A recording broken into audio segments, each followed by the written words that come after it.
हरे कृष्णा। आप सभी को आंवला एकादशी की हार्दिक शुभकामनाएं। आज की इस वीडियो में मैं आपको आंवला एकादशी से जुड़ी सभी बातें बताऊंगी, जैसे कि आंवला एकादशी कब है, उसका शुभ मुहूर्त क्या है, महत्व क्या है, पूजा विधि क्या है और आंवला एकादशी की कथा भी बताऊंगी। तो चलिए वीडियो को स्टार्ट करते हैं। आंवला एकादशी कार्तिक मास के शुक्ल पक्ष की नवमी तिथि को आंवला एकादशी का पर्व मनाया जाता है। इसे अक्षय नवमी भी कहा जाता है। मान्यताओं के अनुसार कार्तिक मास के शुक्ल पक्ष की नवमी तिथि से लेकर पूर्णिमा तिथि तक भगवान विष्णु आंवला के वृक्ष में निवास करते हैं। इसीलिए आंवला नवमी के दिन आंवला के वृक्ष की पूजा अर्चना की जाती है, जिससे आरोग्य, सुख शांति और अखंड सौभाग्य की प्राप्ति होती है। अक्षय नवमी का शास्त्रों में वही महत्व बताया गया है जो वैशाख मास की तृतीया यानी अक्षय तृतीया का महत्व है। आंवला एकादशी को कुष्मांडा नवमी और जगधात्री पूजा के नाम से भी जाना जाता है। शास्त्रों में बताया गया है कि आंवला नवमी के दिन किया गया पुण्य कार्य कभी खत्म नहीं होता। इस दिन जो भी शुभ कार्य जैसे दान, पूजा अर्चना, भक्ति, सेवा आदि की जाती है, उसका पुण्य कई जन्म तक मिलता है। अर्थात इस दिन किए गए शुभ कार्यों का फल अक्षय होता है। इसीलिए इस तिथि को अक्षय नवमी के नाम से भी जाना जाता है। मान्यता है कि इस दिन से ही द्वापर युग का आरंभ हुआ था और इस दिन से ही भगवान कृष्ण ने अपनी बाल लीलाओं को त्याग कर मथुरा चले गए थे। आंवला भगवान विष्णु को अत्यंत प्रिय फल है और आंवले के वृक्ष में सभी देवी देवता निवास भी करते हैं। इसीलिए इस वृक्ष की पूजा अर्चना की जाती है। आइए अब आंवला नवमी की तिथि और उसका शुभ मुहूर्त जान लेते हैं।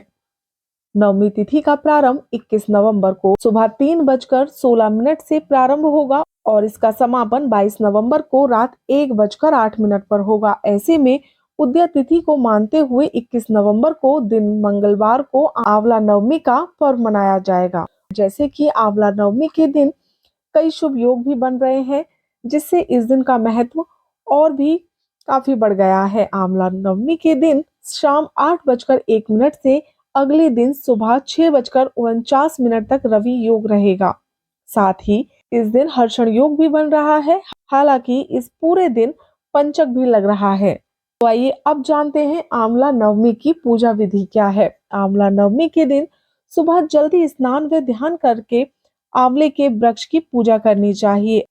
आंवले के पेड़ के आंवले के पेड़ पर दूध, जल, अक्षत, सिंदूर व चंदन अर्पित करना चाहिए। इसके बाद आंवले के पेड़ पर मोली बांधकर भगवान विष्णु के मंत्र का जाप करना चाहिए। इसके बाद धूप दीप से आरती उतारें और 11 बार हाथ जोड़कर परिक्रमा करें। इस दिन कद्दू व सोने का दान देना बहुत शुभ माना जाता है। साथ ही गरीब व जरूरतमंदों की मदद भी करनी चाहिए। आंवला नवमी के दिन आंवले के पेड़ की छाया में भोजन करने को भी कल्याण कारक माना जाता है। ऐसा करने से भगवान विष्णु प्रसन्न होते हैं और सभी मनोकामनाओं को पूरा करते हैं। इस दिन स्नान व दान का विशेष महत्व बताया गया है।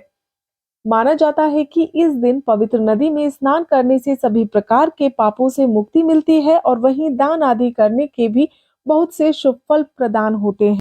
और आइए अब जानते हैं आंवला नवमी की व्रत कथा। आंवला नवमी की कथा के अनुसार बहुत समय पहले एक सेठ था। वह हर साल आंवला नवमी के दिन ब्राह्मणों को आंवले के पेड़ के नीचे बैठाकर भोजन कराता था। इसके साथ ही सोना चांदी आदि भेंट में देता था। लेकिन यह सब चीजें सेठ के बेटों को बिल्कुल भी अच्छी नहीं लगती थी। ऐसे में वह अपने पिता से खूब झगड़ते थे। इन सब चीजों से तंग आकर सेठ ने घर छोड़ दिया और दूसरे गांव में जाकर बस गया। जीवन यापन के लिए एक छोटी सी दुकान कर ली। उस दुकान के आगे एक आंवले का पेड़ लगाया। भगवान की कृपा इतनी हुई कि दुकान खूब चलने लगी। उसने अपने नियम को न तोड़ते हुए हर साल आंवला नवमी के दिन विधिवत पूजा करने के साथ ब्राह्मणों को भोजन कराकर दान देना यथावत रखा। दूसरी ओर सेठ के पुत्रों का व्यापार ठप हो गया। ऐसे में सेठ के बेटों को समझ आने लगा कि वो अपने पिता के भाग्य से ही खाते थे। अपनी गलती समझकर वे अपने पिता के पास गए और अपनी गलती की माफी मांगने लगे। फिर पिता के कहने के बाद उन्होंने भी आंवले के पेड़ की पूजा करनी शुरू की और दान करने लगे। इसके प्रभाव से सेठ के बेटों के घर पहले की तरह खुशहाली सेठ के बेटों के घर में पहले की तरह खुशहाली आ गई और सुख समृद्धि के साथ रहने लगे।